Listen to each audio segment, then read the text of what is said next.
Hello there, my name is Dr. Salim Javed and we are talking about Georges Méliès. We have talked about how in 1902 he made a film called A Trip to the Moon, which not only created a new style of storytelling, filmmaking, the tableau that I was talking about, but it also opened ways for new producers to come in this business and start investing in the film. The exceptional artistic skills that he had, or the unique intellectual prowess and impact he had on cinema. The discovery of editing is absolutely a random by chance, and a lot of people, as I was saying, that his style, a lot of people say that his style is quite conventional or uninspired narrative framework that a lot of people accuse him of, but those who know him, they comprehend that a statement like this has never been a true statement.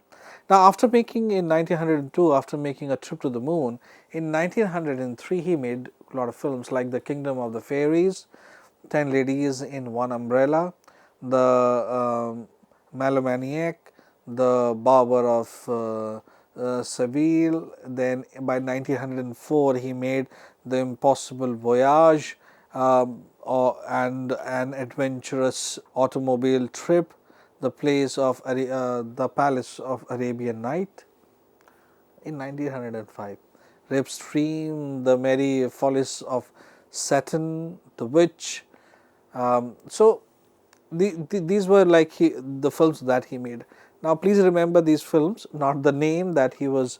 Remember the fact that he was continuously making film after A Trip to the Moon. The fairy style of which Georges Méliès was renowned. Now, there is a twist in the story now. So, the style of Georges Méliès, 1902, at the height of his popularity, producers like understanding that this is the medium where the investment can be made. Obviously, when there is an investment, a lot of people are invited, they start providing their services, business is flourishing, and a lot of people praising Georges Méliès. But now what I am saying, that the fairy style of which Georges Méliès was renowned for wane in popularity, prompting him to attempt a transition to another genre. So he was like that trick films, magic, one man band film, A Trip to the Moon. Next 5 years, this style was fading away.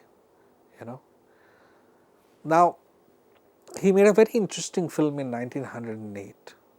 Humanity Through the Ages is the name of the film, and though it was again like many of his films after A Trip to the Moon, many of his films failed.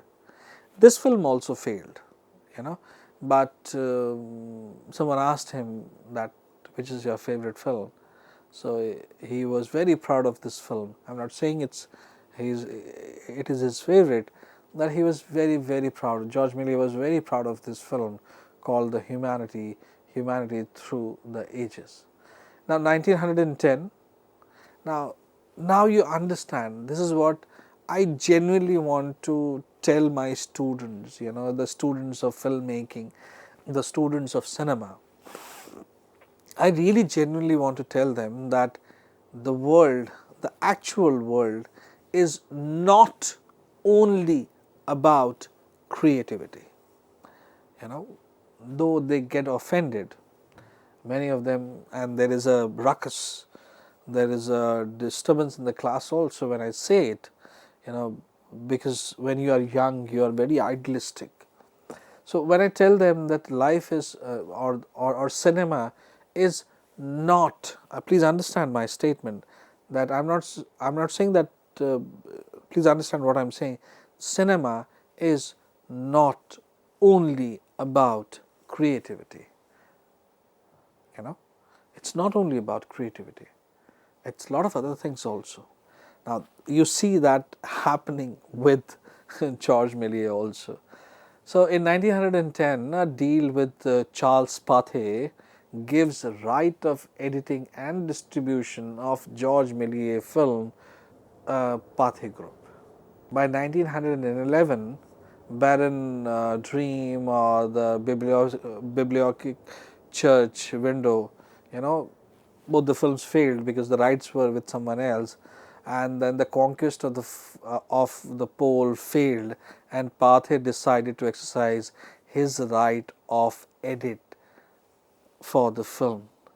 Cinderella or the Glass Slippers, were not edited by George Méliès. You know, basically it was edited by Ferdinand Zecca, who was the rival of Méliès. Now, think of that, you are making a film, obviously, and your adversary is called in to edit the film. you know you know that's uh, that's what need to be understood. That is what need to be understood, that when you get into some profession, there is not only the creativity, there is not only the hard work, there are a lot of other things also, that especially in terms of cinema, you are known as long as you are profitable. If your films starts doing not so well as early, you are replaceable. And that is what you are seeing happening with George Méliès also. George Méliès, Ferdinand Zecca is called to edit George Méliès' film because two of his early films, like The Barren Dream or the Church Window, they both failed. And then the Night of the Snow and a lot of other things also happening. By 1912, George Méliès was so taken aback by the edit by Zika, and obviously Pathé used their rights, that he broke contract with Pathé in 1912. And this is another line that I have not told you, that his brother lost around 50,000. Now, I am talking about 1912, $50,000 in 1912. Look, just readjust the value and you will realize that what kind of a shock, what kind of economic blow George Méliès must have come across, because they opened when A Trip to the Moon became popular, and a lot of producers copied that film in US. So they opened office in US, New York, I think, and there is where the office continued up till this 1912, and there is where they incurred the loss of 50,000, like 5,000 crore of today's sort of a thing, and he had to sell his American branch to Vitagraph Studio. So when things don't work, they don't work anywhere. Something like this. And now in 1913, I am talking about now 1913. Though Pathé was not able to take possession of his home, I really want to see it written on screen that Pathé was not able to take possession of his home, and the studio, due to Mortium as being bankrupt, George Méliès was not able to make film and left Paris. Now, this is something heartbroken. At one point of time, you are at the height of the popularity, and just something happens within 10 years. Somebody is coming and snatching your home away from you, and they are declaring you bankrupt. And because you don't have money, so you are not making you are not doing the work that you are known for. So I always advise my students to read. It may sound funny to you, but I always tell them that when you go and work in a film setup, read the document, read the contract that you are signing on. read it carefully before signing. That is what I always say. And that is what exactly you are seeing. 1913 Pathé, in 19 when they had a deal in 1910. Charles Pathé, George Méliès had a deal with Charles Pathé in 1910, and then by 1913, Pathé is coming to snatch home from George Méliès, and he is like declared bankrupt, and he does not have money to make films. Welcome to the real world, as I always say. Now, World War One is, like, please understand, 1913, 1914 is the time for World War One, and France is one of the parties, and so World War One starts.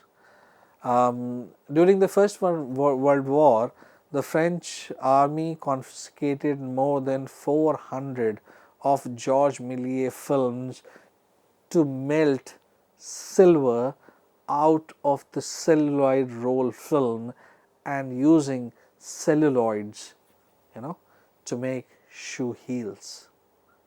The man who is making non-fiction, his own life has become non-fiction, or the story. The man who is making stories, his life has turned into a drama. How powerful these lines are, that during the First World War, the French army confiscated more than 400 of his films to melt silver out of celluloid roll films and using celluloids to make shoe heels. How heartbreaking it is. Now, by 1923, finally he took over Star Films and Montreal studio, and in a range, Méliès. And when he got his studio back in a range, Méliès burned all of his film negatives, sets, and costumes stored at the studio. Think of that man, think of that state of mind. He got it back after a long struggle. When he got it, he burns it. By 1925, he was largely forgotten and financially ruined, and had been working at a small candy and toy stand at Gare Metropolis at Paris railway terminal. Just quarter of a century.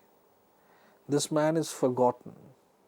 He's running a small shop at a railway station, at a railway terminal, somewhere. He's forgotten. He's completely forgotten.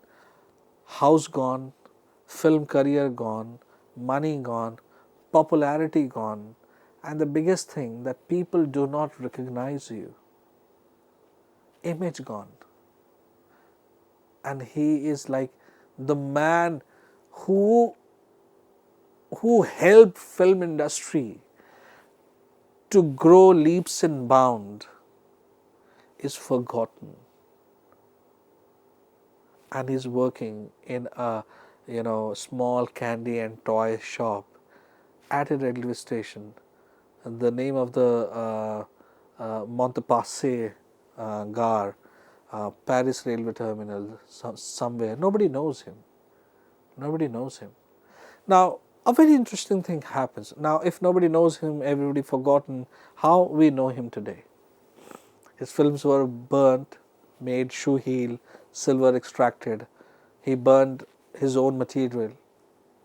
Now, in 1924, journalist George Michael Kosiak took an interview of him. Somehow he found him.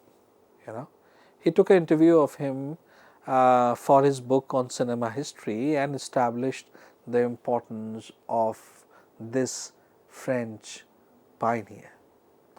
So George Méliès because of a journalist. I mean, his contribution is immense. A journalist called George Michael Kosiak, George Michael Kosiak. So you know him because of him. He found him somewhere, he knew him, Hey, this is George Méliès. Then he was writing a book on cinema history and discovered him. And in 1926, because he wrote about it, people actually feel what we have done with this person. So in 1926, in a journal, commissioned a memoir for him. Late in 1920s, many began to do research on George Méliès' work and the contribution he made in the development of films as a whole.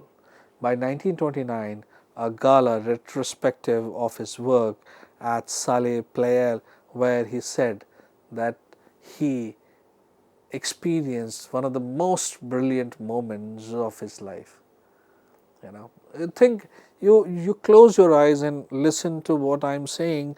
A man who was somewhere, who was everything, how he goes down, how he is discovered, how he is brought back. Like, he reminds me of a character. He reminds me of Kagaz Ke Phool. This film, ये दुनिया अगर मिल भी जाए तो क्या है, that particular song. So I think, Gurudutt Sahib was smart enough to know this story. I'm sure he knew. I am born after him, so I read about George Méliès quite late. But I'm very sure that he knew about George Méliès, the way things happened. When I was reading about George Méliès, obviously, when I was in college, I did not pay that much of attention. I knew about A Trip to the Moon, obviously, but the way I'm telling you in a story format, even I wasn't aware of it. So when I was reading about George Méliès, it was reminding me of Kagaz Ke Phool. So when you listen to my lecture, not only see A Trip to the Moon, do see Kagaz Ke Phool, and then you realize that what I'm saying is happening with George Méliès. Kagaz Ke Phool is exactly that film. And this saying, experienced one of the most brilliant moments of my life. You remember Gurudutt Sahib image in the auditorium when people are, remembering him. He comes and sings a song.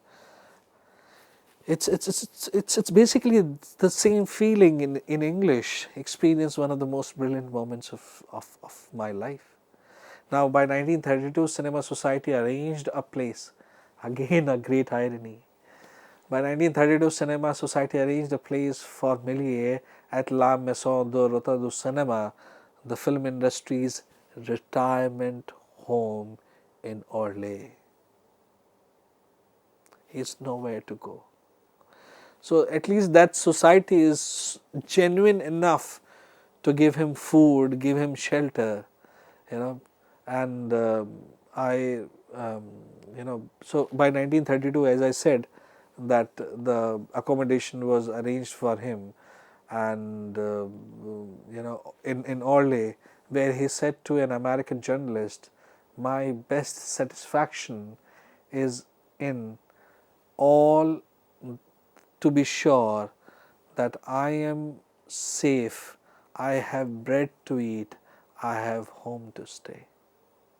That is what he said to when he was shifted to retirement home, that I have a place to stay, food to eat. What a world it is. He was thankful, my best satisfaction. This is how he started, that my best satisfaction is that I have a place to stay and food to eat and a roof on my head. That is what he said in 1932. Now, by 1935, he became friend with René Clair, French director, Langlois and Franzu.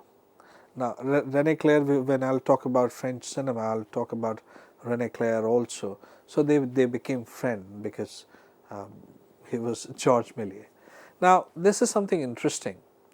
By 1938, now I have not, I have been delivering lectures with CEC for a long time, but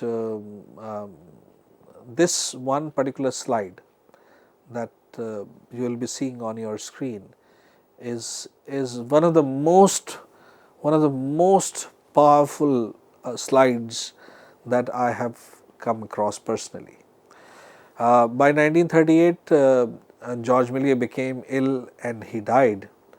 Longlis and Franzu visited him shortly before his death, and Méliès showed them his last drawing of a champagne bottle where the cork popped and bubbling over, and him saying, "Laugh, my friend, laugh. Laugh with me. Laugh for me, because I dream for you." Charlie Chaplin called him the alchemist of light. D.W. Griffith called him that I owe him everything. That is what George Méliès is.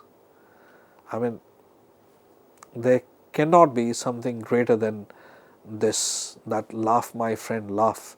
Laugh with me. Laugh for me, because I dream for you. And he is the alchemist of life, and D.W. Griffith calls him that I owe him everything. Ladies and gentlemen, thank you very much.